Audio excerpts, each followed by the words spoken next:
আমি মনে করি বয়স থাকতেই husband wife quality time enjoy করা উচিত। মেয়েরা আসলে কি চায়? হ্যাঁ, আমার মনে হয় আমি এটলিস্ট আমার পার্সপেকশন থেকে বলতে পারি যে একটা হাত চাই যে হাতটা কখনো ছেড়ে যাবে না, এবং একটা চোখ, দুটো চোখ চাই যে চোখগুলোতে শুধু তার জন্যই ভালোবাসা থাকবে, ওকে মায়া থাকবে। ওকে। উঠে সকালবেলা খাওয়া দাওয়া করে এখন একটু চা খেয়ে নেবে এক কাপ, যাতে আমি কাজ করতে এনার্জিটা পাই।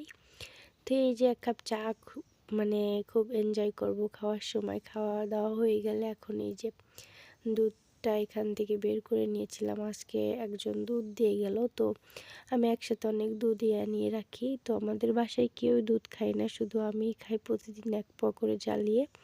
আমি নিজে খাই, আর কেউ দুধ পছন্দ করে না। তারপর চলে এলাম দুপুরে রান্না বান্না করতে। আসলে আমি কিন্তু রান্না করি না, তো দেখা যায় যেদিন আমার শাশুড়ি মা বাড়ি না থাকে সেদিন তো রান্না করতেই হবে, তো খাইতে গেলে তো রান্না করতে হবে, তাই না?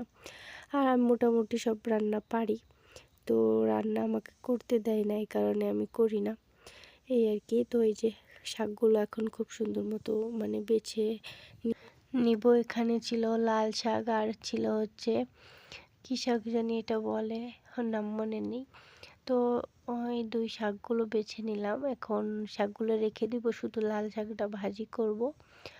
আর হচ্ছে নতুন আলু উঠেছে, নতুন আলু দিয়ে মাছ দিয়ে তরকারি রান্না করব। তো বাসায় যেহেতু তিনটা মানুষ আছি, এই জন্য রান্না করে নিলাম। এই যে বিকালে গিয়েছিলাম একটু বাজারে, বাজার থেকে এই যে ছেলের খাবার দাবার কিনে নিয়ে আসলাম। তো হয় কি, দেখা যায় 2-3 দিন পর বা সপ্তাহে একদিন হলেও বাজারে যাওয়া হয়, যে কোনো একটা কারণে তো যাইতেই হয়। তো তখনই আমি ফলগুলো নিয়ে আসি একসাথে, আমি বেশি ফল কখনোই কিনি না, বাসায় থাকলে নষ্ট হবে। আমি বাজারে গেলে যাই তো ফ্রেশ ফ্রেশ নিয়ে আসবো। তো এই যে এখানে 2-3 রকমের ফল নিয়ে আসছিলাম। তারপর সন্ধ্যাবেলা দেখলাম যে 2 প্যাকেট বিরিয়ানি দিয়ে গেল। এটা হচ্ছে আমার আব্বু দিয়ে গেছিল, এটা হচ্ছে মাটন বিরিয়ানি ছিল। বিরিয়ানিটা খুব ভালো লাগতেছিল। এক প্যাকেটে 2টা করে মাংস ছিল, তো দেখলাম 2 প্যাকেটেই কলিজাটা ছিল, 1 পিস করে কলিজা ছিল আর 1 পিস হচ্ছে মাংস ছিল। অনেক ভালো লাগতেছিল, আর প্রাইসটাও খুব রিজনেবল ছিল, এই আর কি।